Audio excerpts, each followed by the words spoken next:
You've spent years carrying a weight you never questioned. The weight of expectations. The weight of perfection. The weight of trying to hold life together with your bare hands. You move through each day, evaluating, organizing, calculating, convinced that if you just try a little harder, push a little more, you can finally create the life you imagine. But deep down, you've felt it. The harder you grip, the more everything slips away. At some point, without warning, something inside you pauses. Not a collapse, not a failure, just a quiet, unexpected stop. You stop forcing outcomes. You stop chasing approval. You stop fighting things you can't bend. And in that stillness, something strange happens. Life starts moving again.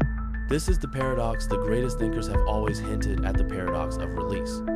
The idea that letting go isn't weakness, it's clarity. One philosopher who understood this truth was Kierkegaard, a man who lived with constant anxiety, fear, and doubt.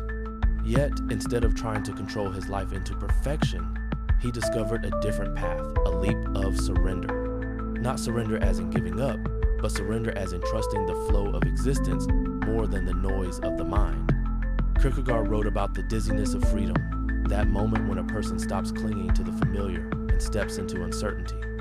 Most people avoid that moment. They fill their days with plans, schedules, routines, convincing themselves that enough structure will erase fear.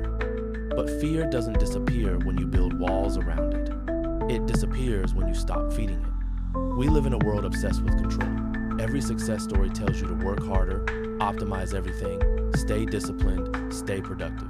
Our culture worships effort as if effort alone guarantees peace. But what if peace comes from the exact opposite? What if peace arrives the moment you stop demanding that life bow to your timeline? Think about it.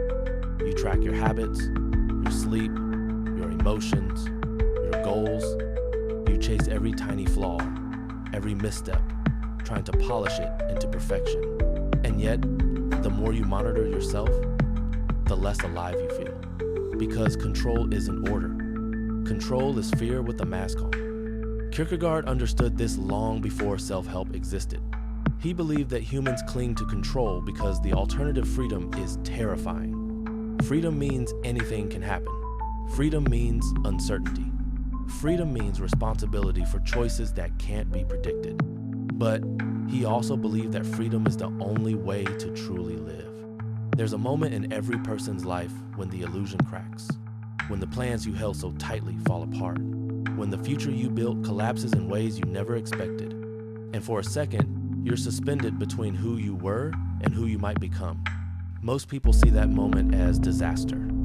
Kierkegaard saw it as transformation, because when everything slips from your hands, you finally understand something essential. You were never holding it in the first place. You felt this before. When you stop obsessing over a decision, the answer appears. When you stop clinging to someone, connection becomes easier. When you stop forcing progress, things start unfolding naturally. This isn't luck. This is alignment. Life moves like a river fluid, unpredictable, alive. But we treat it like a machine, expecting it to respond to buttons and switches.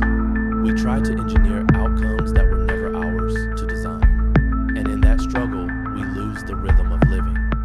Letting go isn't passive, it's courageous. It's choosing trust over tension, awareness over anxiety, presence over perfection. When you stop gripping everything, you stop creating resistance. You stop dividing reality into right and wrong, success and failure. You stop fighting what already is.